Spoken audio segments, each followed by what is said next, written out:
Il n'y a pas de mauvais moments pour déterminer une bonne chose dans la vie. Même si cela est venu tardivement. Mais l'essentiel est que nous sachions le vrai patron de l'AFC. C'est quoi l'objectif en disant Il n'y a pas d'objectif.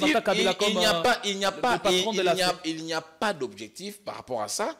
Il a tout donc il est dit pour plaire, est-ce que je peux répondre à vos questions au public. Est-ce que vous pouvez me laisser aussi répondre quand vous me posez des questions, moi je m'étais. Rendez-moi l'appareil s'il vous plaît. Je vous permets d'évoluer. Vous me fractionnez à chaque fois et je ne sais pas faire l'enchaînement. Je vous permets d'évoluer, allez-y. Enfouchez toutes vos armes. Écoutez. Le chef de l'État, je réponds, c'est la personne la mieux informée de ce. Il a tous les services. Ça, vous l'avez déjà dit. Vous risquez de vous répéter. J'ai dit, mais vous risquez de vous répéter. Je me répète parce que c'est vous qui me donnez l'impression que vous ne m'avez pas saisi. Justement, c'est pourquoi je me répète. Ne vous agitez pas. Je ne fais que poser des questions. Je suis calme. Seulement, j'ai constaté qu'à chaque fois quand je réponds, vous m'interférez. Laissez-moi affiner mes réflexions. C'est très important également. Je ne l'ai pas du tout reconnu. Là, je crois qu'on va entrer dans les détails. Mais je vais donner un exemple bête. Quand le chef dit l'AFC, c'est Nanga, ok? Donc ici, nous avons l'AFC, c'est Nanga. Nous avons M23, c'est Kagame. Et si on pose la question au chef, les forces du progrès, c'est qui? Ça, c'est un syllogisme. Non, évidemment, c'est dans le fond. Et si on pose la question au chef, mon bondo, là, c'est qui? Est-ce qu'il a des réponses à nous donner? Non. Le chef dit dans une interview, au moment où son pays, on n'est pas agressé. Ça aussi, c'est la communication. Le Congo n'est pas agressé. Nous sommes occupés. Pourquoi? Quand il parlait de Kabila, il disait, mais Kabila, c'est un fossoyeur. Il a volé notre victoire. Il n'avait pas reconnu Kabila en 2011. Mais il est revenu pour participer au processus organisé par Kabila. Voilà la différence entre lui et Kabila. La grandeur d'esprit. Malgré cela, malgré qu'il n'avait pas reconnu Kabila en 2011, Kabila lui donne le pouvoir en termes de remise et reprise, en termes d'alternance. Ça c'est Kabila, un Kabila formidable à ce moment-là.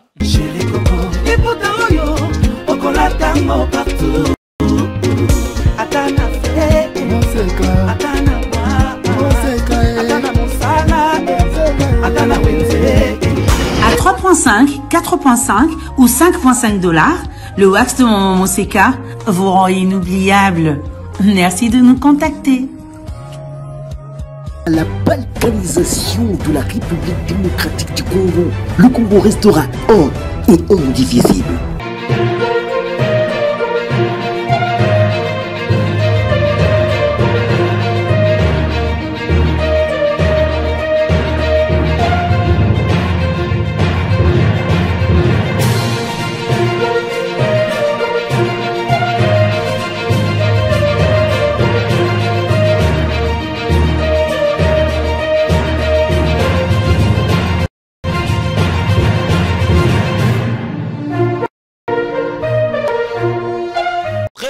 Heureux, mesdames et messieurs, chers internautes, bienvenue sur Politiquement, la force du détail. On assiste à une levée des boucliers au sein de l'opinion publique depuis la dernière sortie médiatique du chef de l'État. Certains estiment que son langage est un langage populiste. D'autres, par contre, applaudissent de deux mains ces langages. Eh bien, on va encore revenir sur cette interview dans cette émission. On va en décortiquer le fond et la forme de la communication du chef de l'État. Chaque camp essaye de sortir de sa tanière en affouchant ses armes, bien sûr. On va y revenir. Alors, j'ai l'honneur pour ce numéro de recevoir sur ce plateau Emmanuel Tshibambe, cadre de l'UDPS. Merci d'être venu. Merci beaucoup, Gédéon. J'ai dit que vous rappelle que vous êtes expert en communication. Bien entendu. C'est un honneur de vous recevoir. Et en face de vous, nous avons quelqu'un qui a l'opinion sur rue, dont ces prises de position sont connues. Sur la gouvernance actuelle, Jacques Ndala.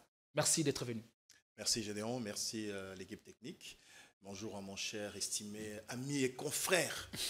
Donc, merci beaucoup. Merci beaucoup. Il y a Jackie. Un garçon brillant. Ouais.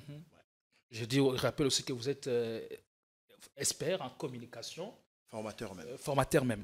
Alors, on va parler du discours ou de la sortie médiatique du chef de l'État. On va revenir sur le plan de la forme ainsi que du fond de cette communication. On commence par Emmanuel Tshibambe. Comment analysez-vous la communication du chef de l'État sur le plan de la forme et du fond? Cher Gédéon, merci pour votre question. Vous savez, il était temps. Moi, je pense que il lui fallut que le chef fasse cette sortie médiatique. Elle était opportune? Très opportune.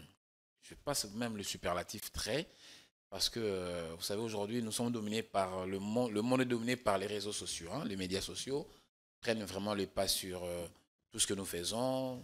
L'information est tellement véhiculée de façon supersonique. Et des fois, vous verrez même le destinateur ou l'auteur même de l'information, excusez-moi l'expression, pourrait se trouver dans un endroit ou dans une toilette en train de publier de prêchi-prêcha, mais tellement ça véhicule et ça prend tellement de l'ascension et c'est propagé tout de suite, les gens consomment. On ne sait pas déterminer si c'est vrai ou c'est faux. Et en quoi sa communication était opportune? Car le chef de l'État est revenu sur ce qu'il a déjà eu à dire. Quand je dis que des gens propagent de façon supersonique, parce que les informations fusent de partout. Moi, par exemple, je suis dans des médias, dans des forums WhatsApp, plus de 800 forums WhatsApp. Et j'ai recueilli plusieurs versions par rapport au petit séjour du chef d'État en Belgique. Alors, c'est là aussi a entraîné une psychose dans la population et il était impérieux que le chef d'État fasse. Donc sa communication a été liée à son séjour qui était médical à Bruxelles. Je ne peux pas dire oui, mais moi je pense que si tel en est le cas, je ne sais pas dire oui, surtout que je ne maîtrise rien du secteur communicationnel du chef de l'État, mais en tout cas ça tombe à point nommé. Parce que les gens se posaient la question, est-ce que ce que nous voyons dans les médias sociaux était tellement vrai ou faux? Alors, le chef a fait cette sortie médiatique. Il était face à vos deux confrères. Il a répondu aux questions d'actualité.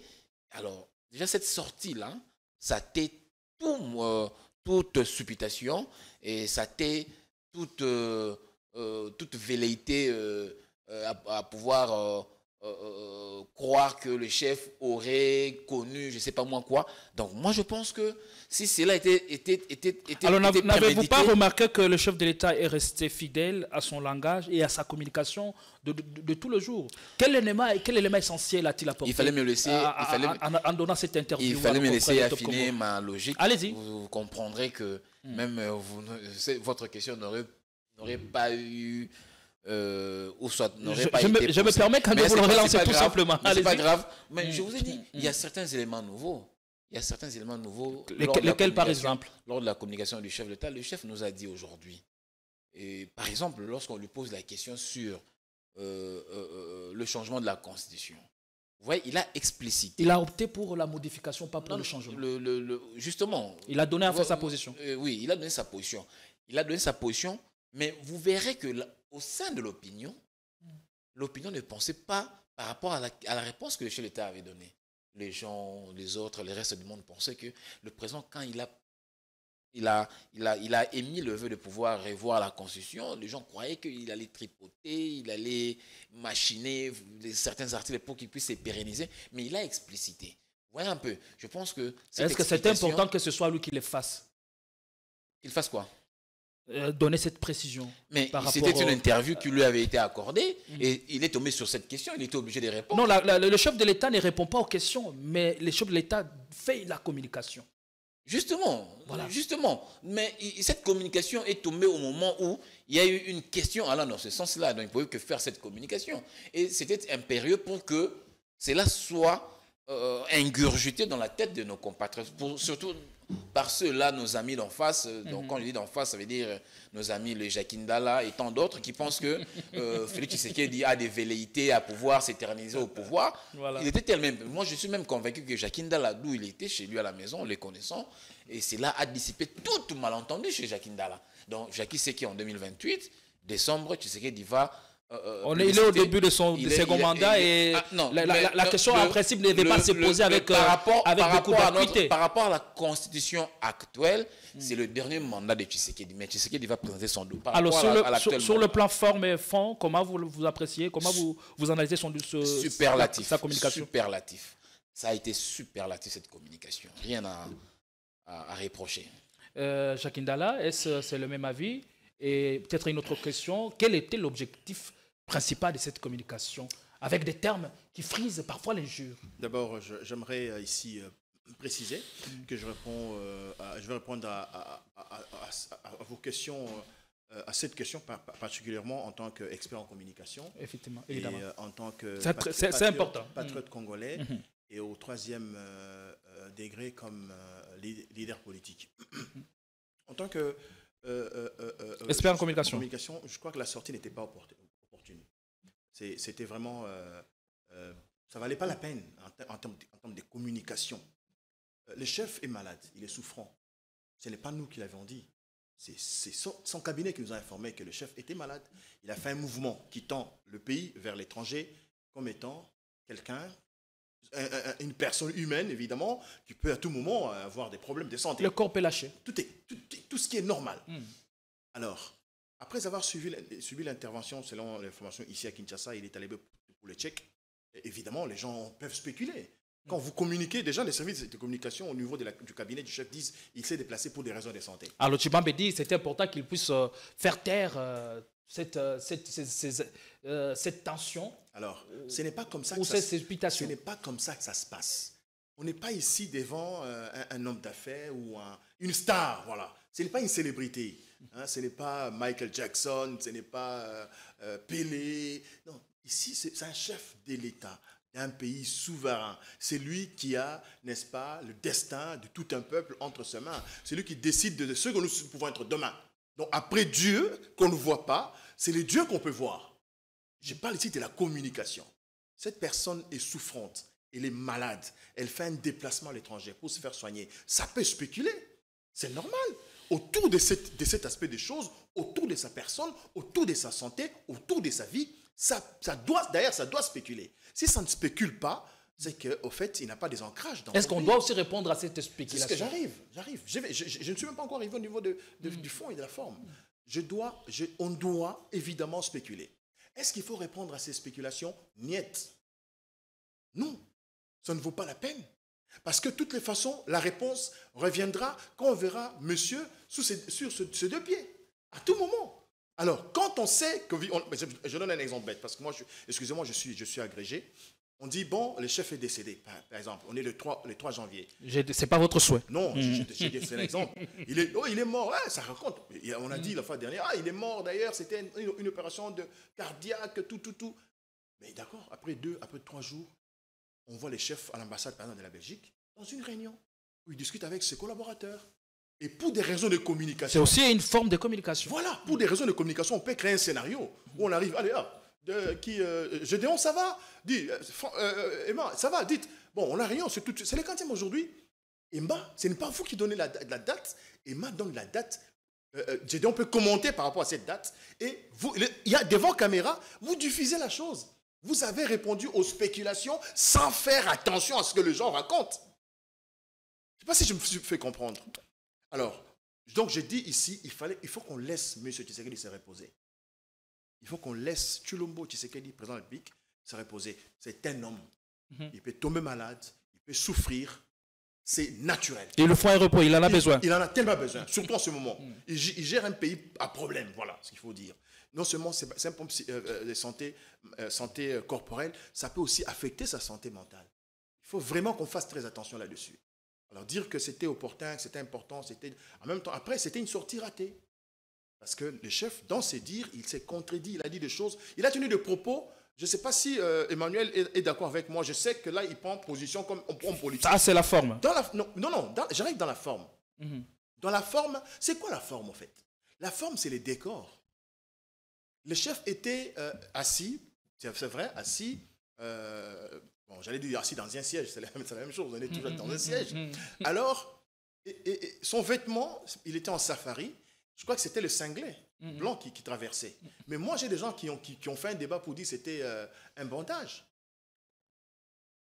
Ça s'apparente à ça. Évidemment, ça c'est dans la forme.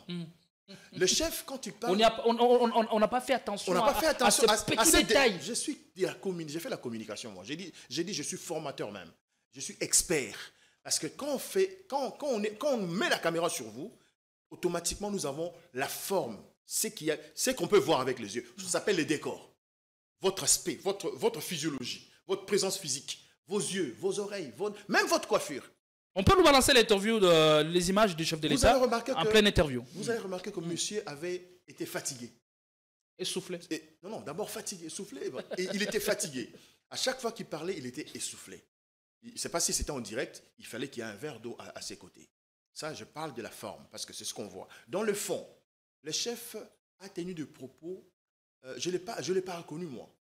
Je ne l'ai pas du tout reconnu. Je crois qu'on va entrer dans les détails, mais je vais donner un exemple bête. Quand le chef dit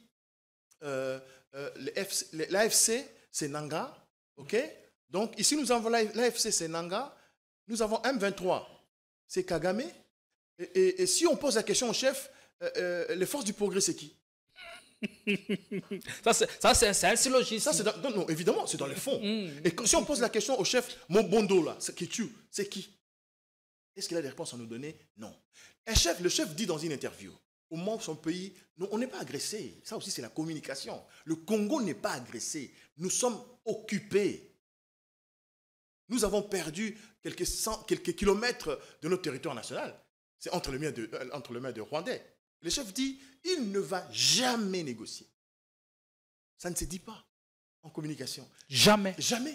Pourquoi? La diplomatie existe pourquoi? Je ne vais jamais négocier. Un peu comme lorsqu'il a dit pendant la campagne, les yeux sur mes lèvres, à la moindre escarmouche. Et le chef ne tire pas des leçons de toutes ces communications passées ratées. Est-ce que, Jacques Ndala, on peut s'accorder à dire que c'est la communication la plus nulle du chef de l'État depuis qu'il est à la tête du pays? Évidemment. En fait, il va de haut en bas. Il est en train de chuter là. Et c'est très dangereux pour notre pays. Voilà. Merci beaucoup. On va prendre un extrait pour cette fois-là décortiquer des fonds à comble les discours, la communication du chef de l'État. Et nous sommes sur le volet sécuritaire où il reste ferme et campé sur sa position. Eh bien, on ne va pas dialoguer avec l'M23. C'est-à-dire qu'il ferme toute porte à une possible négociation avec l'M23, justement. Mais en même temps, le cadre de discussion ou de pourparlers, Luanda, le pourparler de Luanda continue. Et il estime que, ou pour lui, il veut voir Kagame en face pour lui poser la question pourquoi Kagame continue. Il faut bien dire ce qu'il a dit. Pas pour discuter, pas pour dialoguer. Mais pour lui dire pourquoi il continue à menacer son pays. Pourquoi il continue à menacer mon pays. Voilà. Mais moi, je crois que Kagame a la réponse à la question. On va prendre cet extrait et on revient ici pour, en tout cas, un départ. Écoutez-moi bien. Jamais, au grand jamais, tant que je serai président de la République démocratique du Congo, je n'aurai en face de moi la délégation du M23 ou de l'AFC, là où je ne sais pas, pour négocier. Jamais. Ce que j'ai dit, c'est que je veux parler avec le Rwanda. Pas négocier, vous avez raison. Parler avec le Rwanda. Pour demander à M. Kagame, criminel de son État, qu'est-ce qu'il a à voir contre mon peuple? La République démocratique du Congo, à l'époque République du Zaïre, avait sauvé le Rwanda d'une plus grande catastrophe qui aurait été si nous n'avions pas ouvert nos frontières à tout ce flot de réfugiés. Malheureusement, il y a eu une certaine cécité internationale qui a permis que parmi les fugitifs, il y ait les criminels génocidaires et qu'ils soient rentrés sur notre sol avec leurs armes. On ne les a pas désarmés. Aujourd'hui, l'enfer est parti du Rwanda et est arrivé chez nous. Et on nous abandonne à notre propre sort. Évidemment, le régime criminel de Kigali en profite parce qu'il découvre que c'est une région très riche en minerais et en produits de tout genre, agricoles et autres. Et il veut en faire maintenant son espace. Et ça, nous disons jamais, il n'y a rien à négocier. C'est chez nous. Ce qu'ils n'ont à faire, c'est une seule chose, de plier bagage. Et si je veux parler avec le Rwanda, c'est pour ça, pour dire, bon, c'est quoi votre problème? Pour nous laisser tranquilles. Pas pour vous donner quelque chose, mais pour nous laisser tranquilles. Si vous pensez qu'il y a encore quelque chose chez nous, on va la régler et on vous règle ça et puis c'est terminé. Ils ont donc parlé des FDLR. Nous sommes aujourd'hui à Luanda pour parler de ces histoires-là. Cesser le feu et comment régler le problème de FDLR. C'est tout. Donc, ce n'est pas des négociations pour, après, arriver à des... comment ils appelaient ça, la mixage, instaurer brassage, mixage. Niet, ça, il n'y aura plus. Ils peuvent arrêter de rêver. Et d'ailleurs, c'est parce qu'ils le savent que vous avez vu qu'ils ravivent encore ce M23, coquille vide, dans un territoire d'ailleurs qui est sous leur contrôle. Donc vous voyez que c'est de la propagande en fait. Ils veulent faire croire que, d'abord ils font cette comédie, ils font dire au M23 qu'ils ne se sentent pas concernés par Luanda, alors que tout le monde sait que c'est Kigali qui les pilote. Ensuite, ils les ravivent un peu pour dire, vous voyez, nous sommes capables de reprendre les armes. Ok. Nous savons et nous sommes inscrits dans le processus de Luanda. Et d'ailleurs, demain, des pourparlers vont commencer pour justement se pencher sur le plan de cessez-le-feu et de retrait et le plan d'anéantissement des FDLR. Et nous disons, si à côté de ça, le grabuge continue, nous continuerons à tenir pour responsable Kigali. Et pour nous, le provocateur numéro 1, ce sera lui, et les conséquences, ce sera à lui de les assumer. Et c'est ça le problème. Emmanuel Tshibambe, le chef de l'État, dit qu'il n'y aura pas de négociation avec le M23, moins encore avec Kagame, qui est présenté comme l'instigateur de ce groupe armé. Tantôt là, Joaquin Dal a soulevé la question de savoir à quoi servirait alors la diplomatie. Qu'est-ce que cela veut dire? Y a-t-il une certaine illogique dans le propos du chef de l'État? Non, il faut comprendre quand le chef dit qu'il ne va jamais négocier avec le M23.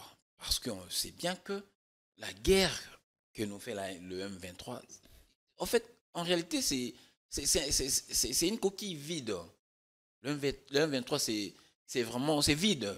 Derrière le M23, il y a des tentacules.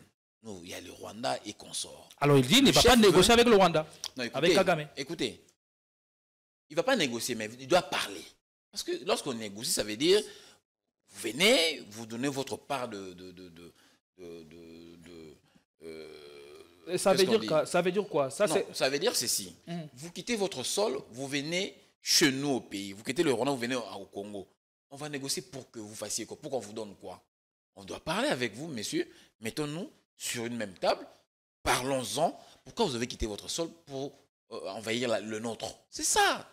Quand on parle de négociation, ça veut dire que vous venez avec votre cahier des charges, vous l'imposez. Et moi, je serai astreint aussi de l'accepter en tant que tel. C'est ça, il faut bien placer le mot. En français, les jeux de mots, ça ne pardonne pas. Chaque mot a son contexte. C'est en ce sens que le chef a dit qu'il ne va jamais négocier. Jamais. Parler, oui. Il va parler. Comme il y a des pourparlers de Nairobi, de Luanda, tout consort, oui. Mais négocier pour que moi, au retour, je vous donne quoi? C'est ce que le chef de l'État a dit. Lorsque notre ami... Alors, quel est l'objectif de pourparlers qui ont commencé à Nairobi, puis aujourd'hui, nous sommes au niveau de... Mais l'objectif, comme je vous ai dit, l'objectif est celui de pouvoir ramener la paix dans cette partie à conflit. Nous posons la question. Pourquoi nous sommes en conflit avec nos amis rwandais? Tout simplement parce que nous avions accepté en 1994 qu'il vient que... Parce que nous avons notre pays, c'est un réceptacle accueillant, nous avons accepté... Ramener la paix pour quel prix? Comment? Ramener la paix, on veut ramener la paix. Mais la paix n'a pas de prix. Ramener la paix, point barre, il n'y a pas de prix. Ramener la paix tout simplement, c'est ce que nous demandons. C'est ce que le chef de l'État demande. Il ne demande pas 2, 3 cas, il demande la paix. Il dit à nos amis rwandais, la RDC était un réceptacle accueillant. Nous vous avons accueilli en 1994. Nous avons ouvert un couloir humanitaire pour vous recevoir. Vous connaissez l'histoire du génocide en 1994. C'est ça le péché de lèse-majesté que notre pays est commis. Parce que nous avons accepté de vous accueillir. C'est ça là où gît le problème. Alors, nous allons maintenant parler avec nos amis. C'est ça la démarche que fait le chef d'État depuis la nuit des temps. Si c'était à négocier, il négocierait déjà et puis la paix serait retournée et puis avec ce que vous avez appelé tout à l'heure le prix, c'est ce que le chef de l'État... Donc le chef de l'État pense que c'est en posant la question à Kagame, pourquoi vous menacez mon peuple?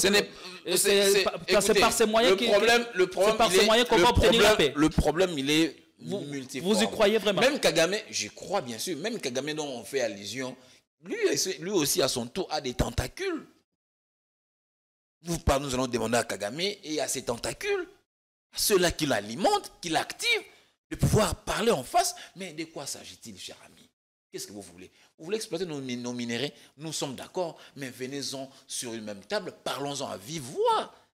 Et ça ne sera pas par des raccourcis, par de fausses manœuvres, par de moyens des armes, pour faire parler des armes, pour que vous puissiez prendre illicitement nos minéraux. Non, ça sera carte sur table, vous mettez en face, nous disons, vous voulez des minéraux, ok, prenez, mais avec autant de conditions. Les derniers communiqués, parce que le chef de l'État en a parlé, les derniers communiqués de Luanda, final, qui sanctionna la réunion qui a eu à Luanda, les partis sont tombés d'accord pour mettre des mesures en place pour combattre ou neutraliser les FDLR.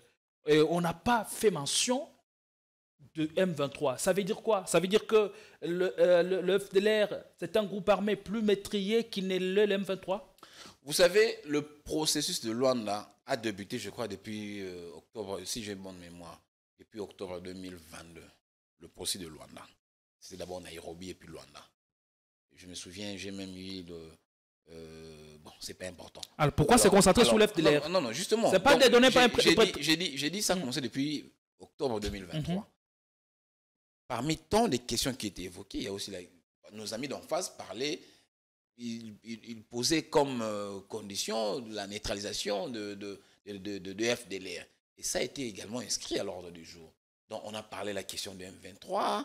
Je pense qu'ils sont en train d'épuiser la matière quant à ceux, mais non.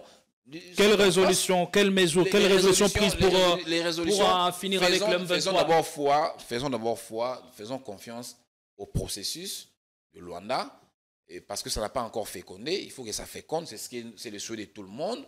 Nous allons attendre, je crois, ce week-end, je crois bien, si j'ai bonne mémoire, ce week-end, les ministres des Affaires étrangères vont encore se rencontrer à Luanda pour peaufiner quelques retouches, pour colmater les brèches. Et on verra dans le jour qui vient si cela va féconder. Si cela féconde, nous dirons merci que ça aboutit. Si cela ne féconde pas, bon, je ne sais pas comment ça va se faire, mais moi, j'ai la foi que toutes les démarches qu'entreprenne le chef de l'État vont aller bon train. Jacques Ndala, on a l'impression, au regard des éléments donnés par Emmanuel Tshibambe, qu'on est en train de faire du surplace. Bon, je crois que vous l'avez dit. Heureusement, ce n'est pas l'impression, c'est au fait ça. On est en train de faire du surplace. Et je suis très désolé de regarder mon frère Emmanuel en face, lui dire que ce n'est pas facile de défendre Tshisekedi, sa politique aujourd'hui. Surtout en étant expert reconnu d'ailleurs. Quelqu'un de très brillant, et je le vois très mal à l'aise à pouvoir soutenir, défendre. Je comprends qu'en politique, des fois, on oublie ce qu'on est ou ce qu'on a. Le chef de l'État est resté plaintif. Il dit nous sommes abandonnés à notre propre triste sort. C'est un chef de l'État qui dit ça. Comme s'il y avait des gens quelque part qui devaient venir à votre secours. Gédéon, vous avez un chef de l'État qui dit mais tu n'as pas l'habitude quoi. En Lingala, nous sommes abandonnés. Alors que c'est lui le père de la nation. Qui nous ont abandonnés? Qui? Alors, aujourd'hui, on accuse la communauté internationale, les Américains. Pendant ces temps, le chef de l'État, dans cette interview, dit il écoute les Américains. Lui, il écoute les Américains. Est-ce qu'il était dans sa peau? Attendez, il ajoute, il dit, la trêve, ce n'est pas nous qui avons demandé, ce sont le Rwanda qui ont demandé. C'est le Rwanda, pardon, le Rwandais qui ont demandé. C'est le Rwanda qui a demandé, qui a dit aux États-Unis de nous dire si on peut avoir une trêve. C'est ce qu'il a dit, non? Vous avez suivi? Ouais. Alors, dites-moi, quand est-ce que le Rwanda a demandé la trêve? C'est pendant que Kagame était en campagne électorale. C'est stratégique. Non, mais évidemment. Kagame trouve, non, ça va. Cette guerre-là est en train de me taper sur les nerfs. Dit, c'est une illustration. Hein. Allô, Mouzejo, s'il vous demandez un peu à mon frère là, mon ex-frère là, d'attendre un peu que je termine ma campagne après les élections, 15 jours après on répond. Et quand on l'appelle comme ça, il a dit lui-même, c'est parce que ce sont les États-Unis qui ont appelé et ils ont accepté la trêve. Combien ils ont demandé la trêve? Le chef de l'État pense que c'est une victoire d'étape. Bon? Avec la trêve humanitaire. Attendez, la trêve n'avait rien à voir avec le Congo. Nous sommes en guerre. Le Rwanda est sur notre sol. Si on refuse de négocier, on ne va pas accepter. On ne peut même pas accepter le cessez-le-feu. On ne peut pas. Quand on dit jamais on va négocier, c'est-à-dire, quand il y a jamais, c'est-à-dire il y a feu, il y a du feu. Tout de suite, il y a du feu. Vous dites que jamais vous n'allez négocier, mais vous vous appuyez sur le pourparler de Luanda. Mais messieurs, s'il vous plaît, on est en communication là. Le pourparler de Luanda, ce sont des négociations. C'est un dialogue. Évidemment, évidemment. Pourquoi la diplomatie. on parle, évidemment, on nous parle comme si on parlait aux gars qui sont au niveau de l'IMT, là, sous les arbres.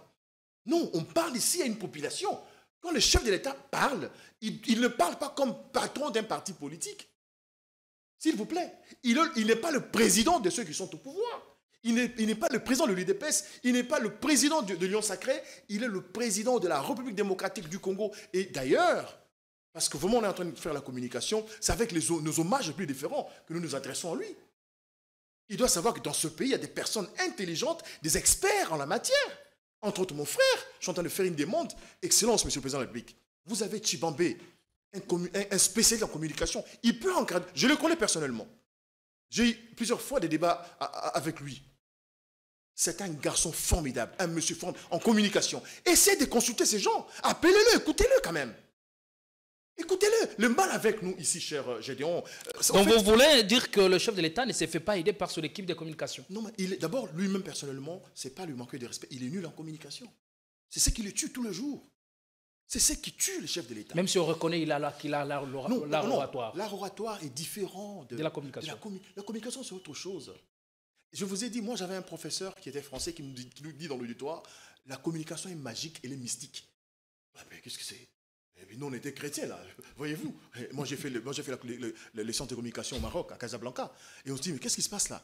Et évidemment, ceux qui étaient d'esprit faible sont allés à l'initiation.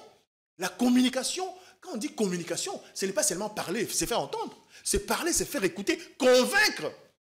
C'est aussi, communication, c'est aussi vendre. C'est ce qu'on appelle marketing. Vous ne vendez pas seulement de l'eau, papier mouchoir, ou micro, ou c'est pas moi, Fumbois. Vous vendez votre image. Vous vendez votre savoir. C'est ça la communication. Alors, on est devant un chef de l'État qui dit, bon, les rébellions, mon frère, tu vas me dire, bon, écoutez, ces rébellions-là, après, ce qui est grave, ce que moi, je n'ai pas du tout compris, au fait, ce que le chef de l'État dise, nous nous sommes mis d'accord, nous allons poser la question à Kagame, qui nous dise qu'est-ce qu'il veut dans notre pays. Parce que la question culminante qui reste, qui tourne, c'est la question des FDLR. D'accord. Ils vont trouver la solution avec les FDLR. Mais on oublie ici que dans ce pays, dans nos frontières, on n'a pas que les rébellions rwandaises contre le régime de Kagame. Nous avons la rébellion ougandaise contre le régime de Museveni. Nous avons la rébellion angolaise contre le régime de Luanda. Qui sont sur notre sol. Nous avons la rébellion zambienne contre le régime de Lusaka. Tous les pays frontaliers autour de nous, leurs rébellions ont comme terre de repli stratégique le Congo. Donc, si aujourd'hui nous allons à répondre à la question sur les FDLR, nous devons répondre à la question sur les différentes rébellions. Le chef n'a pas vu ça. C'est le grand problème. Et le chef dit ça dans les médias sans se rendre compte. Sans faire attention à cela. Aucune rébellion n'est née seule. Aucune. Toutes les rébellions ont toujours des parrains. Toutes les rébellions. Vous avez les cas avec les MLC, les rebelles, avec rébellion MLC, parrain Museveni, Ouganda. Vous avez Bemba au pouvoir avec vous. Donc, je pense qu'aujourd'hui, il faut savoir qu'est-ce qu'il faut dire, quand, où et comment, et devant qui. Ce sont les questions. Emmanuel, allez voir M. Tshisekedi, dites-lui de vous mettre dans son cabinet. Vous êtes un expert. Je sais ce que je dis, c'est sans flatterie. C'est sans flatterie, je le dis en vous regardant droit dans les yeux. Associez ce monsieur-là autour de votre savoir, avec ce qu'il a comme expérience, il peut donner un conseil. Est-ce que cette communication du chef de l'État ressemble à la politique diplomatique que nous avons aujourd'hui? Tout à fait. D'ailleurs, nous n'en avons pas. C'est-à-dire quand quelqu'un dit que je ne vais jamais négocier, il n'a jamais une politique diplomatique, de diplomatie. Excusez-moi de bégayer parce que je suis un peu grippé. Il n'y a aucune diplomatie. Vous dites que la rébellion qui est chez nous, Tibambe l'a répété, peut-être sans le savoir, est une coquille vide. Donc, c'est au fait l'armée rwandaise. Nous sommes d'accord. En même temps, vous-même, vous dites encore, cette rébellion-là, ce n'est pas le Rwanda, c'est Kabila. Voilà, ça c'est la question lors d'une même interview, vous contredisez comme cela. Vous dédouanez le Rwanda sans vous rendre compte. L'AFC, c'est Kabila. Mais l'AFC M23? On nous a présenté un peu que l'AFC était une affaire créée par Kagame et dont mais aujourd'hui, ça devient Kabila. Et non, mais aujourd'hui, ça devient Kabila. Voilà. Mais Gédéon, Kabila, ce n'est pas n'importe qui pour ce pays. Alors, où on le respecte, où on ne parle pas de lui. Alors, merci. Je finis, c'est très important. Parce que là, on est en train de dédouaner. Les Congolais, on est tellement naïfs, quoi. Les gens, à un moment donné, ont cru en Tshisekedi juste parce qu'il disait qu'on était menacé par Kagame. Juste parce qu'il citait le nom de Kagame. Je me rappelle, on en a connu quand on soutenait Katumbi. Mais Katumbi ne cite pas Kagame. Il a cité Kagame. Tshisekedi combien de fois? Qu'est-ce que ça change? Est-ce que cela suffit pour non, il a à la guerre? Il n'y a pas longtemps même, dans cette interview, en citant Kagame comme un criminel. C'est un manque de respect. Il faut qu'on se le dise. Monsieur le Président, avec mes hommages les plus différents, si autour de vous, il y a des gens qui vous ont dit que cette interview était formidable, alors là, il faut les lapider. Merci beaucoup, Jacques Ndala. On va évoluer. En attendant, on prend d'abord cet extrait, on va revenir sur vous. C'est l'extrait au cours de la même interview, le chef de l'État a présenté l'ancien chef de l'État, son prédécesseur, Joseph Kabila, comme étant l'instigateur de l'Alliance Fleuve Congo qui dirige Corneille Nangaa. Regardez et puis on revient ici. Dernièrement, j'ai reçu, pour l'anecdote, les évêques de la Cinco, le jour où ils ont élu leur nouveau président, leur nouveau bureau. Et dans nos discussions, je ne vais pas les dévoiler ici, mais il y a eu une demande allant dans ce sens. Mais ma réponse était claire. J'ai dit, mais Seigneur, je suis à votre disposition. Je ne demande que ça. Mais dites-moi, comment vais-je m'y prendre? J'ai pris l'exemple que de trois opposants. J'ai commencé par Martin Fayoulou. J'ai dit, mais il n'a jamais reconnu les résultats des dernières élections. Comment est-ce qu'il acceptera ma main tendue? Moïse Katumbi était prêt à faire la même chose, ou il avait même fait la même chose, mais grâce, évidemment, à la pression des siens. Il a accepté qu'il rentre dans les institutions, mais lui reste borderline. Joseph Kabila, n'en parlons pas. Lui, il a carrément boycotté les élections et prépare une insurrection, parce que l'AFC, c'est lui. Donc, dites-moi...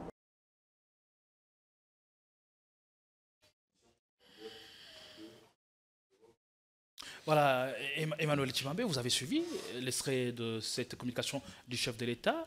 D'abord, une communication qui frise à peu près l'injure, car il parle de Moïse en disant lui est borderline. Et voilà, vous allez répondre. Est-ce aujourd'hui l'AFC Kabila? Écoutez, avant que je réponde à votre question, je voudrais un peu expliciter quelque chose. J'ai entendu Jacques Ndala dire, voilà...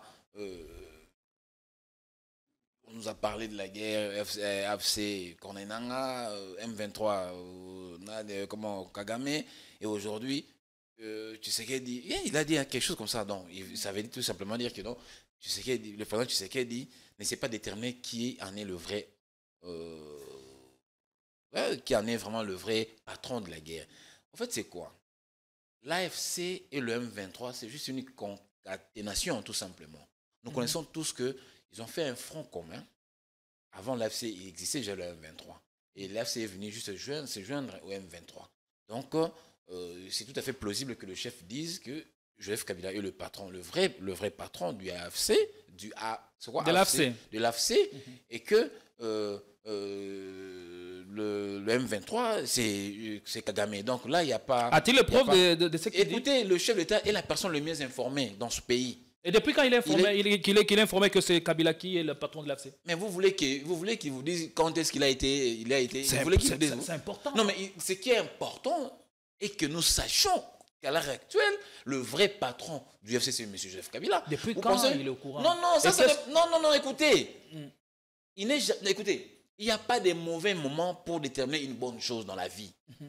Même si cela est venu tardivement. Mais l'essentiel est que nous sachions le vrai patron de l'AFC. C'est quoi l'objectif en disant il n'y a pas d'objectif. Il n'y a pas d'objectif par rapport à ça.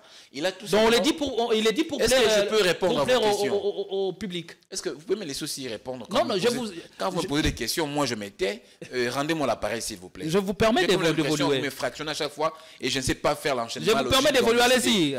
Enfouchez toutes vos armes. Écoutez. Le chef de l'État, je réponds, c'est la personne la mieux informée de ce. Il a tous les services. Ça, vous l'avez déjà dit. Vous risquez de vous répéter. J'ai dit, mais vous risquez de vous répéter. Je me répète parce que c'est vous qui me donnez l'impression que vous ne m'avez pas saisi. Justement, c'est pourquoi je me répète. Ne vous agitez pas. Je ne fais que poser des questions. Je suis calme.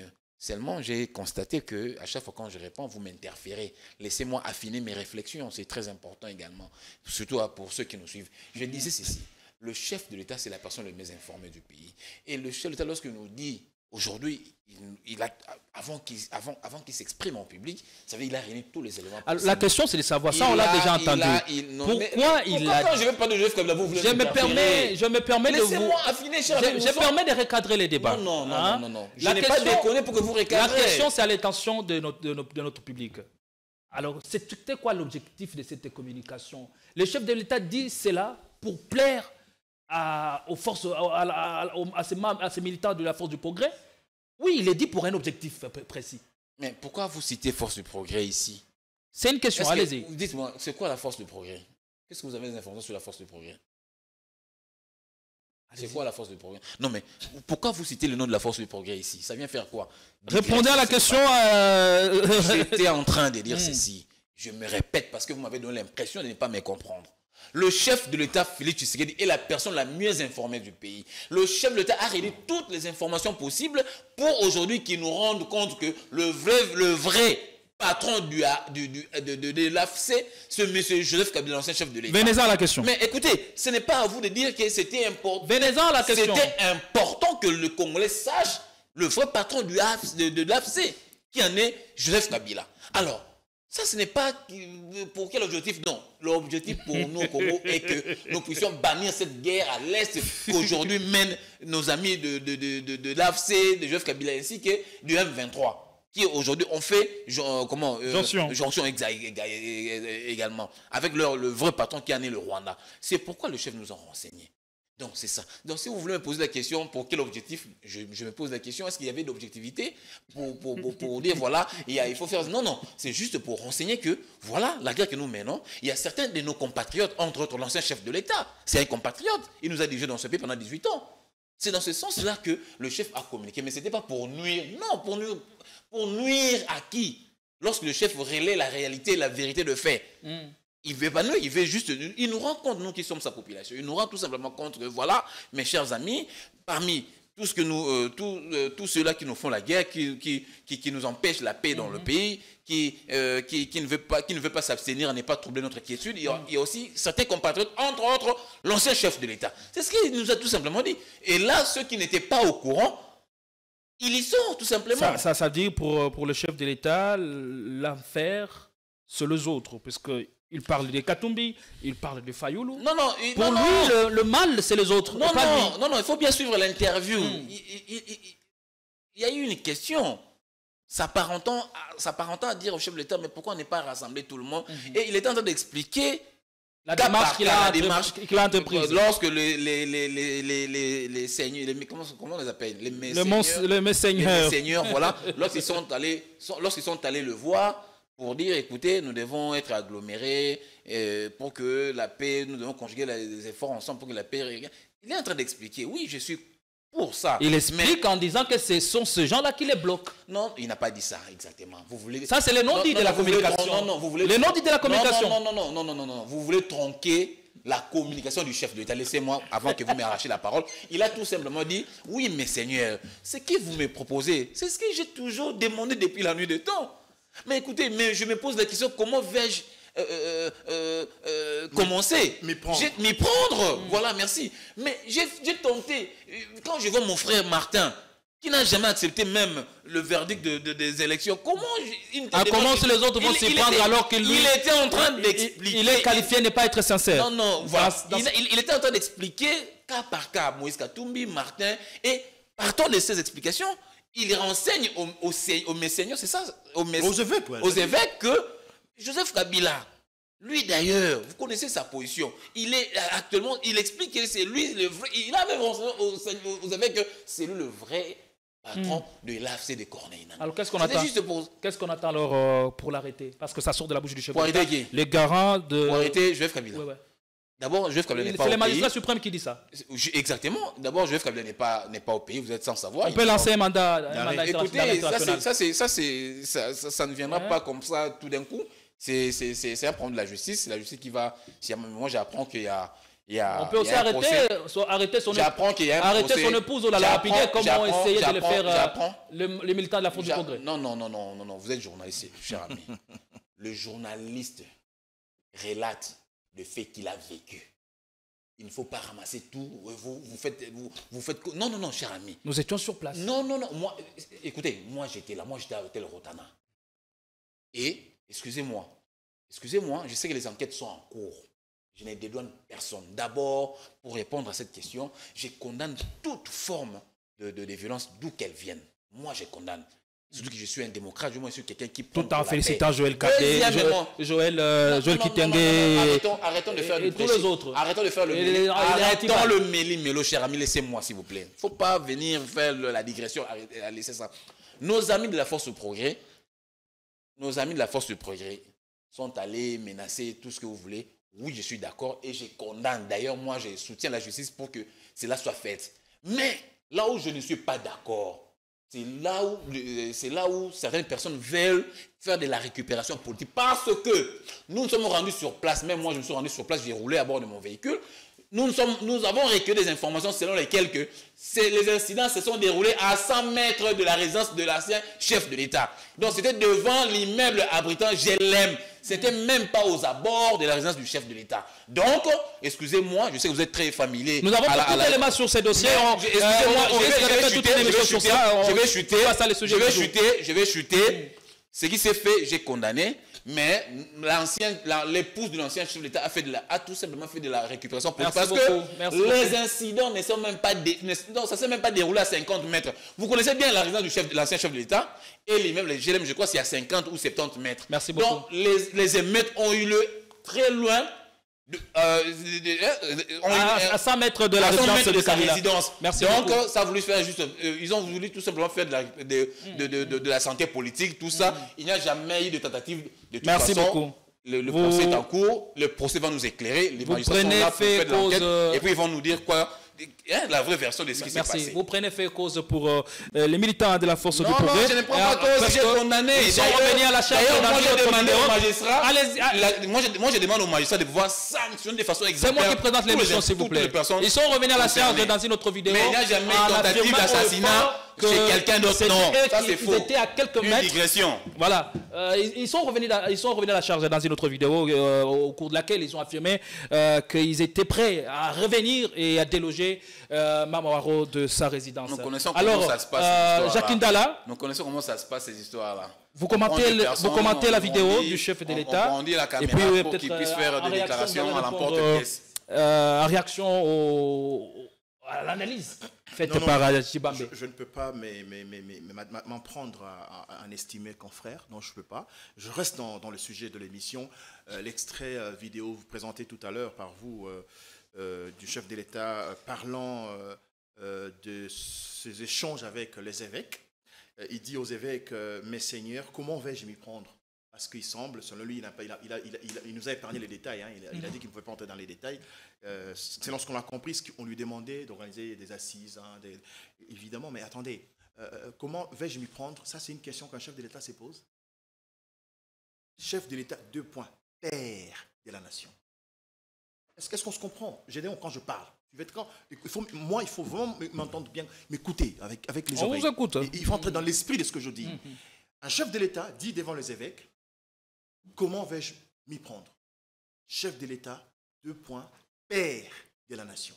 Est-ce que la question n'est pas défendable? Non, mais après il dit qu'il n'avait pas reçu des réponses des évêques. Il a dit, il était tellement complet et précis dans ses dires. Mais c'est très grave. Même les évêques n'ont pas réussi à lui dire « Vous êtes père de la nation ». Transcender. Donc, essayez un peu de vous dépasser. Il exagère, il s'enfonce encore. Il dit « Moi, je considère, moi, au fait, quand vous le suivez, vous sentez qu'il y a un manque de respect à ses concitoyens de l'opposition. » Il traite Katumbi de borderline. J'arrive. Je vais aller mot par mot parce que Emmanuel a évité la question. Moi, je vais la répondre. La question a été bien posée. C'est un manque de respect, manque de considération à ses concitoyens de l'opposition. Il prend Martin. Il dit, lui qui ne veut même pas reconnaître, n'est-ce pas, les élections de 2018. Les résultats des dernières élections. Ou les dernières élections. Mais lui, Félix Tshisekedi Tshilombo, et son père à son âme, Étienne Tshisekedi, n'ont pas reconnu les élections de 2011. Rappelez-vous. Lui, il a été même élu député de Mbujimaï. Il n'a pas siégé parce que son père avait interdit à tout député élu de l'UDPS de se retrouver au niveau de l'Assemblée. Et c'est légitime. Oui, bien sûr, c'est légitime. Ils n'ont pas reconnu, c'est légitime. Pourquoi, quand ça arrive chez Martin, ce n'est pas légitime? Pourquoi? Quand il parlait de Kabila, il disait, mais Kabila, c'est un fossoyeur. Il a volé notre victoire. Il n'avait pas reconnu Kabila en 2011, mais il est revenu pour participer au processus organisé par Kabila. Voilà la différence entre lui et Kabila. La grandeur d'esprit. Malgré cela, malgré qu'il n'avait pas reconnu Kabila en 2011, Kabila lui donne le pouvoir en termes de remise et reprise, en termes d'alternance. Ça c'est Kabila, un Kabila formidable à ce moment-là. On revient. Il parle de Moïse, quelqu'un qui est à côté, un deadline, c'est quoi? Borderline, pardon. Quelqu'un qui n'a pas de position, quelqu'un qui a l'esprit ailleurs. Il faut aller dans les dictionnaires, c'est ça que ça veut dire. C'est un manque de respect. C'est un manque de respect. Quand vous parlez comme ça de vos compatriotes, quelqu'un que vous avez traité pendant toute la campagne là d'être un candidat des étrangers, pendant que quand vous êtes président malade, vous allez vous faire soigner. Le mot n'a pas été pris au sens figuré? Non, au sens figuré comme au sens propre, s'il vous plaît. Parce qu'il a fait même un geste pour parler de Moïse. Gédéon, vous m'avez fait venir sur ce plateau. J'ai dit tout à l'heure que j'intervenais d'abord comme expert en communication. Et puis comme leader politique. Alors, ne m'amenez pas avec des termes français francophones, là. Non, ça ne va pas. Je n'ai pas fait l'Académie française, moi. Je suis communicologue. Je communique. Ce qui est sorti, quand vous sortez un mot de votre bouche, ok? Il faut savoir, j'ai dit tout à l'heure, il faut savoir vous êtes dans quel auditoire. Mais il y a aussi la mimique qui peut aussi lénifier l'essence du mot borderline. Mais oui, évidemment, le geste, avant, quand il dit d'oppose. Lui, il est comme ça, ça dit qu'il n'a pas de position. Non, c'est aussi une façon de montrer qu'il ne représente rien devant moi, voilà. L'opposition. Ça, c'est vous qui le dites. Les opposants. Mais il faut voir la vidéo. Les gestuels comptent dans la communication. Il arrive chez Joseph Kabila, eh bien, lui prépare l'insurrection, il est patron de l'AFC. Quand déjà vous traitez les gens comme ça, quand déjà vous traitez ces personnes comme ça, avec autant de dédain, avec autant de manque de respect, pourquoi vous voulez encore que ces personnes vous écoutent? Pourquoi au départ vous posez la question, je ne sais pas comment m'y prendre? Et ensuite, vous décrivez ces personnes comme des bons à rien. Vous voulez qui vous entende? Pendant que nous ici, nous demandons à ce qu'il y ait, en tout cas, des assises sur la réconciliation nationale, vérité et réconciliation. Le Congo a besoin de sa cohésion. Moi, je me pose toujours la question, sommes-nous un État? Il y a la question qui a été éludée par Tshibambe Emmanuel de savoir l'objectif en présentant Kabila comme le patron de l'Alliance Fleuve Congo. Non, mais l'objectif, c'est le Kadiocha. Ça ne passera plus. On nous a dit ici Kabila était rwandais, Kanambe, mais c'est Kabila qui a les élections, qui le voit aujourd'hui au pouvoir. Ils ont tous les moyens. Ils peuvent aller au Rwanda, savoir Kabila est quel Rwandais, de quelle commune, de quel territoire. Ils ont les moyens de le dire. Mais ça passe. On les a par contre vus louer, glorifier Kabila ici. Ça, c'est des Kadiocha. Ça ne passe plus dans nos têtes. C'est fini cette époque-là, où on traitait Katumbi d'étrangers, des Zambiens, des Zimbabwéens, d'Italiens et de tout ce qu'on veut. Ça ne passe plus. Le Congolais a compris que l'UDPS a une politique de Kadiocha, diabolisation, faire haïr les autres. Ça ne passe plus ça. Nous avons besoin de la cohésion nationale. Alors, je ne sais pas moi. Concluez. Mais dans son interview, je pense que ça, je vais survoler parce qu'apparemment on n'en parlera pas. Mais il a pris le temps même de défendre son ministre des Finances ici, rappelez-vous. Après tout ce qu'on a vu comme événement, comme preuve. mais il a pris le temps de défendre. Il estime que ministre. son image est jetée en pâture. Mais oui, l'image du ministre est jetée en pâture. Il faut attendre la justice. Mais pourquoi lui n'a pas attendu que la justice se prononce et pour commencer à vanter les ministres? C'est aussi contradictoire.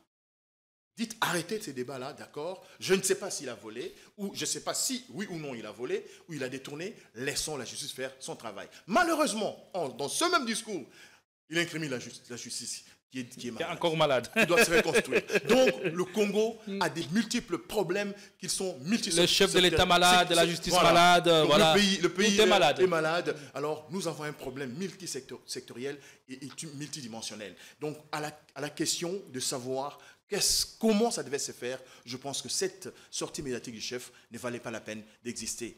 Et il doit sanctionner les personnes qui lui ont encouragé à faire cette interview parce que ça a vraiment montré ses limites et c'est très dangereux pour un chef de l'État. Je l'ai dit avec beaucoup de respect. Vous l'avez démontré, bien sûr. Alors, on revient, on prend l'actualité.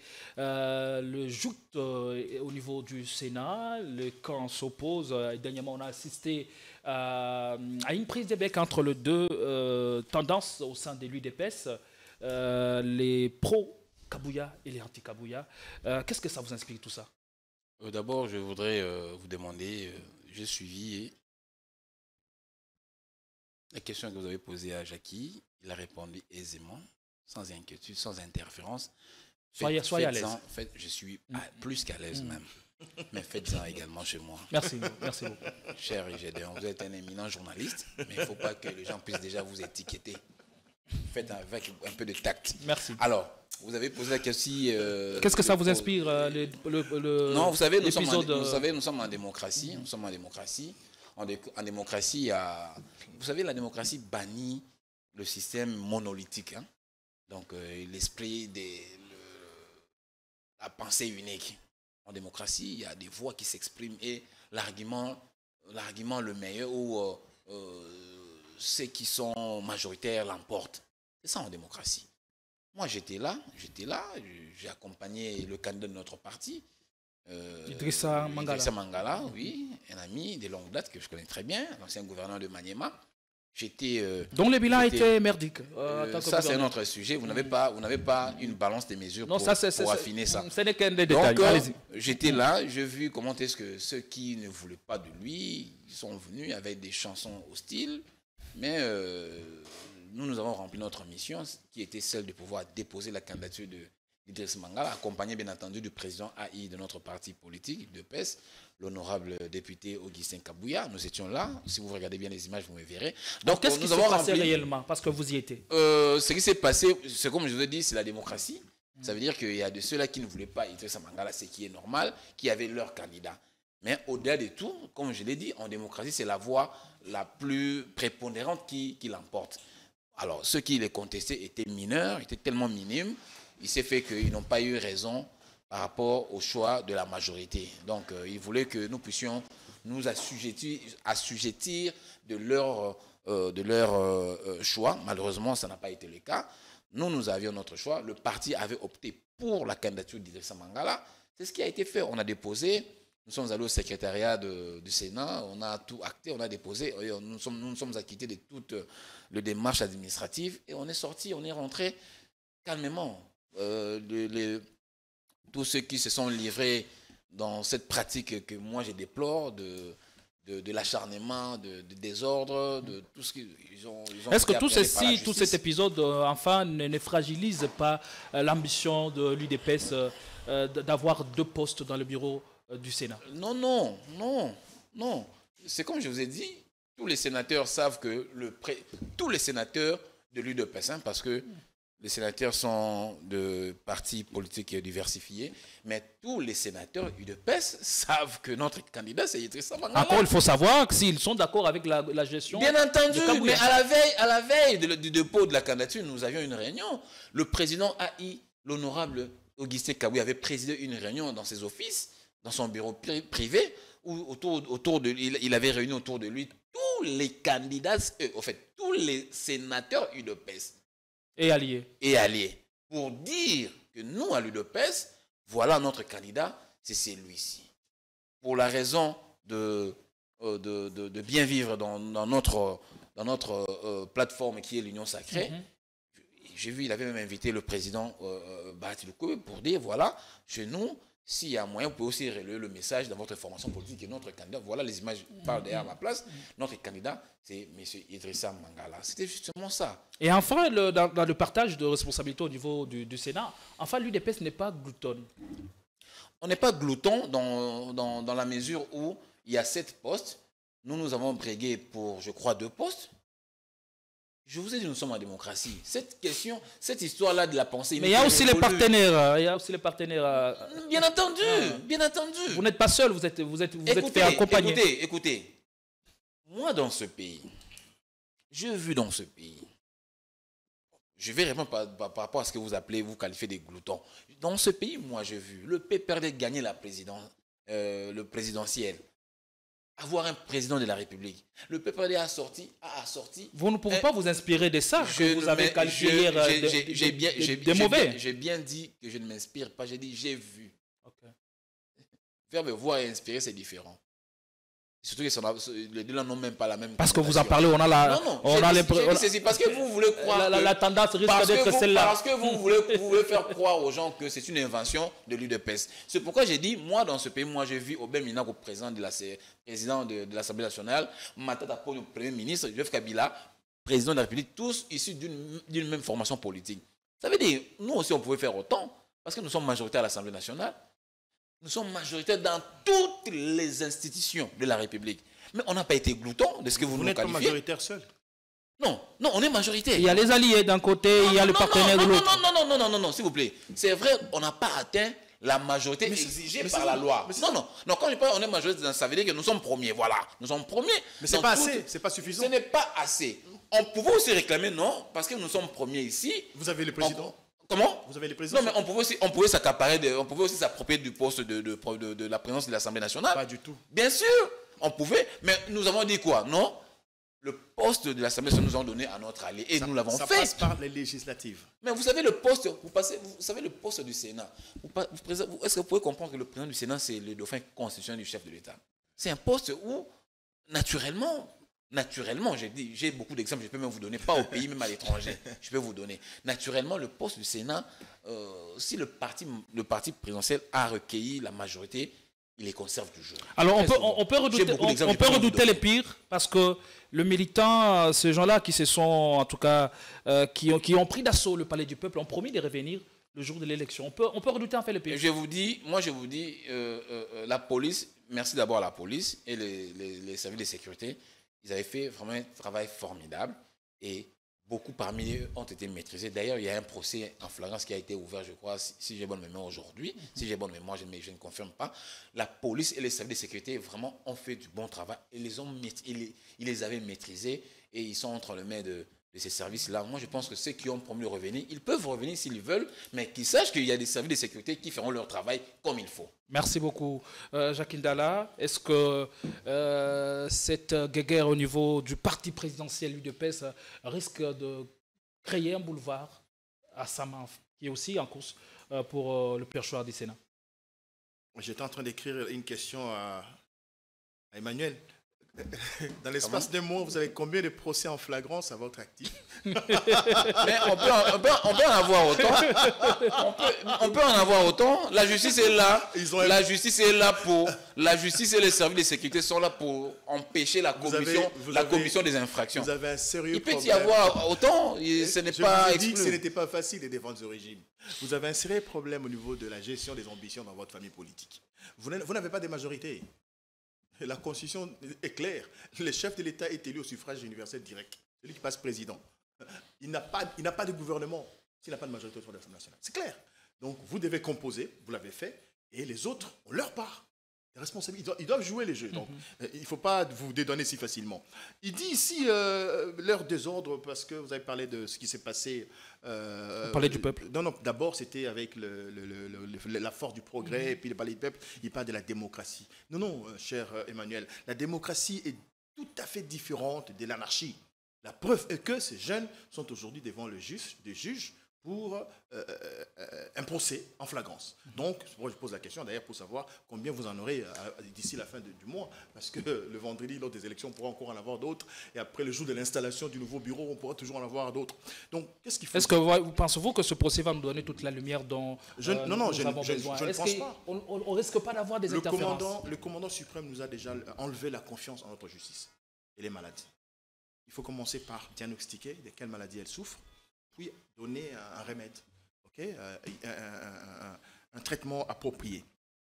Je vois le ministre Moutamba, parce que moi, nous, en fait, pour la question, savoir si nous sommes de l'opposition ou non, nous ne sommes pas de l'opposition.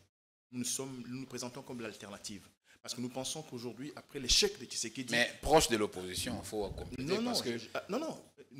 J'ai dit, nous soutenons la politique de Madame la Première ministre. Vous ne l'avez pas suivi? Ah bon? Oui. Nous disons... Super. Mais voilà.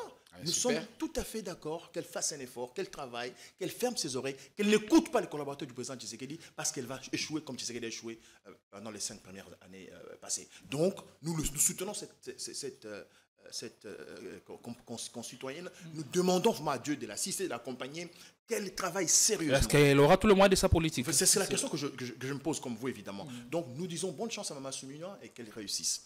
Alors, à la question de jeunes de l'UDPS qui se comportent comme ceci, qui se comportent comme cela, je pense qu'au-delà du fait que l'UDPS est un parti, à vrai dire, qui n'existe plus, qui n'existe que de nom, alors il y a des gens, c'est comme une maison... Ça n'existe que de nom. L'UDPS est au pouvoir quand même. Non, mais attendez, ils sont encore partis politiques parce qu'ils sont au pouvoir.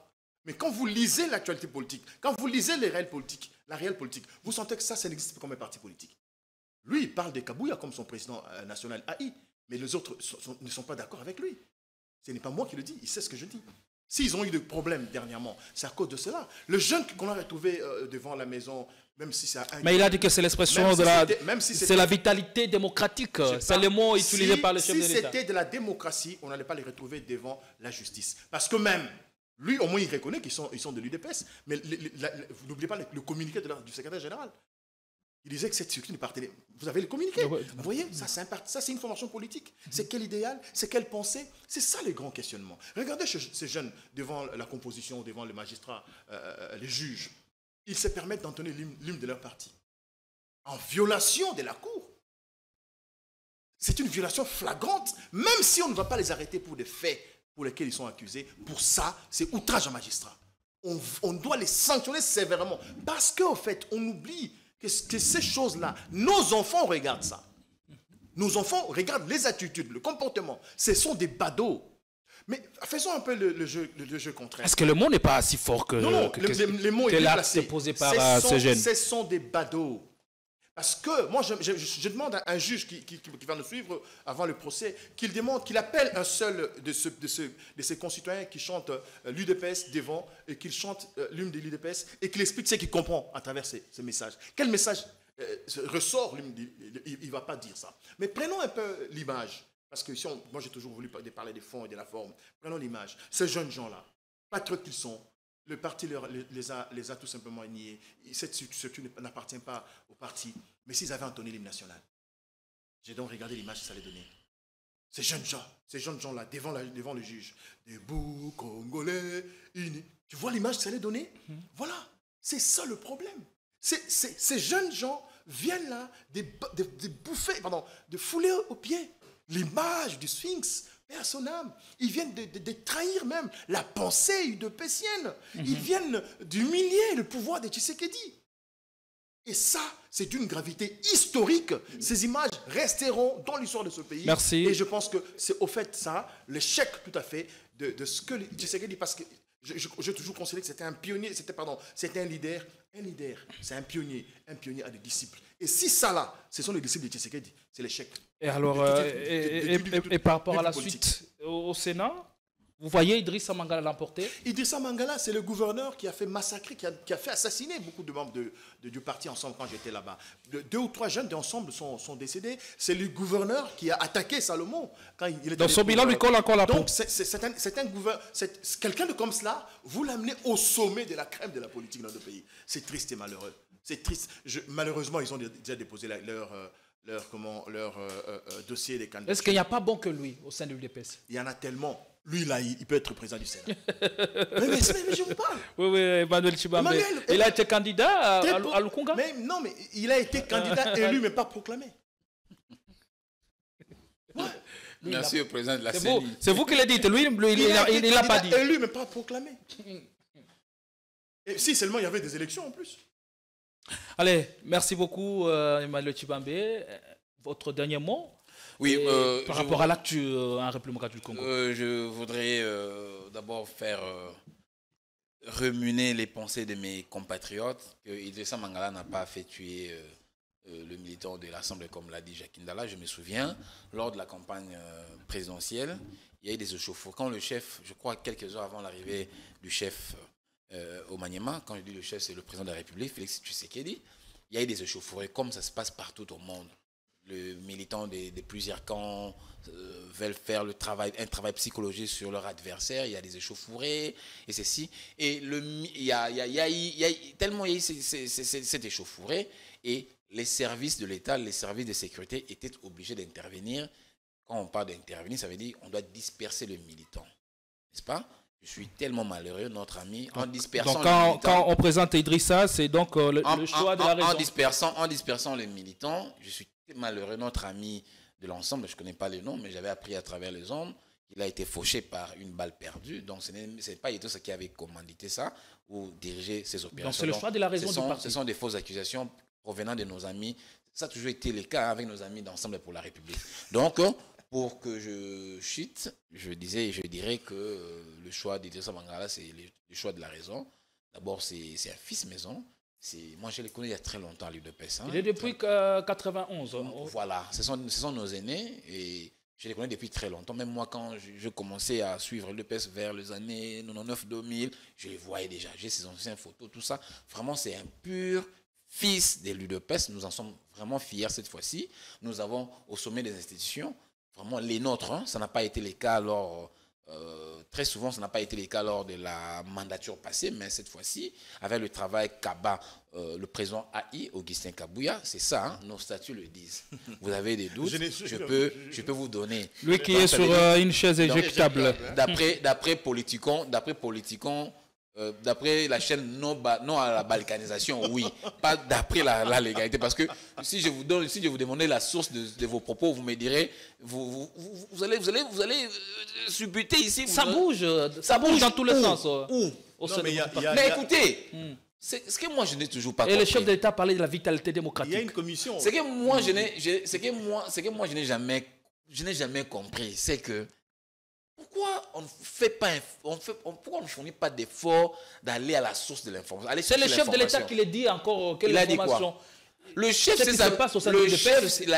s'est tout simplement abstenu à ne pas donner l'intention qu'il soutenait tel au détriment de celui-là. Il a tout simplement dit que c'est... Et puis il ne peut pas s'immiscer dans les affaires de l'UDPS. Vous connaissez très bien qu'il est empêché. Il ne peut pas s'immiscer. Il sait bien qu'à l'UDPS, il y a quelqu'un qui fait son intérim parce que c'est lui notre président national. Il est empêché momentanément. Quand son empêchement prendra fin, il rentrera comme président national de notre parti. Et il a légué son pouvoir, son poste de président national à quelqu'un qui s'appelle Augustin Kabouya. C'est ça la vérité et c'est une vérité éternelle d'ailleurs. N'en déplaise à ceux-là qui ne veulent pas entendre. C'est pourquoi je dis, il faut demander à ces amis-là, vos amis-là, qu'ils lisent, qu'ils fassent vraiment l'usage du contenu de nos statuts. Ils comprendront d'où tire la source, d'où tire le poste de président AI au sein de l'UDPS. Le problème, c'est qu'ils ne savent pas lire. Ils ne savent pas lire. Ils ne lisent pas le statut. Et puis, lorsque les gens vous disent que non, vous avez tout à l'heure, non, ça tire de partout, ça bouge de partout.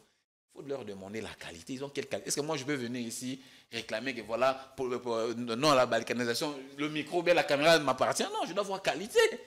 Est-ce que c'est qu'on ceux-là qui réclament, là, ils ont quelle qualité? Est-ce que c'est à quoi on assiste au sein de l'Union sacrée ou au sein de l'IDPS? Est-ce que c'est, on peut dire que c'est la guerre de l'après-Tshisekedi qui est d'ores et déjà enclenchée? Votre question, je l'ai comprise dans plusieurs... Explicitez un peu, pardon. Est-ce que la guerre de l'après-Tshisekedi est-elle déjà enclenchée? Non. Regardez ce qui se passe au sein de l'IDPS comme je ne pense pas. l'Union sacrée. Je ne pense pas, c'est juste des appétits gloutons de certains membres en mal de positionnement. De certains membres en mal de positionnement qui croient que l'UDPS était devenu une propriété privée à eux. Il n'y a que eux qui doivent être ministres, pas nous les Tshibambé. Il n'y a que eux qui doivent être des mandataires, pas nous les Tshibambé. Il n'y a que eux qui doivent être des conseillers principaux du chef d'État, pas nous les Tshibambé. Donc c'est ça tout simplement. Mais je pense que cette fois-ci, les choses n'iront pas comme ils les souhaitent. Les choses iront autrement. Merci beaucoup. Jacques Ndala, on va conclure par vous. Bien, je crois que c'est quand même triste et malheureux. Je signe et je persiste que c'est difficile de défendre le régime de Tshisekedi aujourd'hui.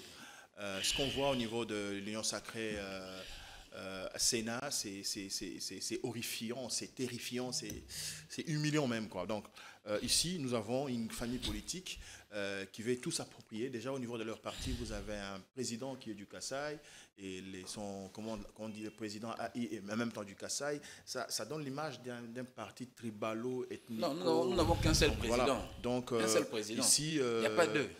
Monsieur Idrissa Mangala, c'est parmi les gouverneurs qui ont assassiné des gens. Et aujourd'hui, je crois que si les sénateurs nous suivent, ils ont le choix à faire d'une autre personne, d'une autre personnalité. Donc voilà, par rapport à la formation idéologique, nous devons à un certain moment donné répondre aux différentes questions que se posent nos compatriotes. Donc ceux qui veulent me contacter personnellement on a besoin de tout, hein, on a besoin de moyens. Chez nous, il n'y a pas d'autorité morale, on n'a pas de parrain, donc on se débrouille. On vit des cotisations de nos membres.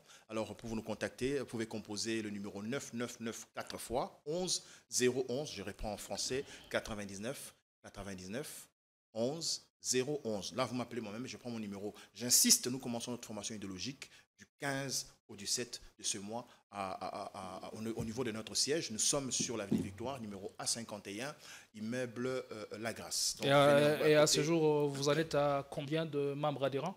Non, mais mais si je vous dis, ce sera donc de la démagogie. À chaque moment, à chaque instant, il y a des gens qui nous appellent pour adhérer. Mais moi, à notre niveau, ceux qui sont réellement comme membres effectifs, ce sont ceux qui ont fait leur fiche d'adhésion et leur carte des membres. Merci beaucoup. Emmanuel Tshibambé, qu'est-ce que vous attendez pour vous affirmer aussi comme Jacques Ndala? Non, mais écoutez, on ne peut pas faire comme on peut pas faire comme Jacques Ndala. Non. J'appartiens à un parti politique, j'appartiens à une formation. Vous savez, moi, l'avantage avec moi, c'est que... Vous vous identifiez encore jusqu'à ce jour aux idéaux du parti? Vous savez, l'avantage avec moi, c'est que moi, je n'ai jamais fait la politique ailleurs. Moi, je n'ai jamais fait la politique dans un autre parti. Donc, moi, j'ai commencé la politique à l'UDPS et je ne souhaite pas, en tout cas, je ne souhaite pas quitter l'UDPS. Je pense que l'UDPS m'a formé, m'a tout donné. Et je tiens à travailler pour le compte de ce parti qui m'a tout donné. Ce parti qui m'a fait voir, qui m'a donné de la notoriété partout où je passe à travers le monde. Donc je pense que je suis bien, j'ai encore des choses à rendre à mon parti politique. Merci beaucoup. C'était en tout cas un débat houleux entre Emmanuel Tshibambé de l'UDPS et Jacques Ndala, président du mouvement des réveils et des prises de conscience. En tout cas, nous vous disons merci et continuez de nous regarder, et à vous abonner aussi et activer la cloche de notification pour ne rien manquer de nos contenus. Nous pensons vous retrouver un peu plus prochainement avec la même dose de plaisir, mais en attendant, en tout cas, consommez l'émission sans modération. À tout à l'heure, mesdames. À tout à l'heure, messieurs.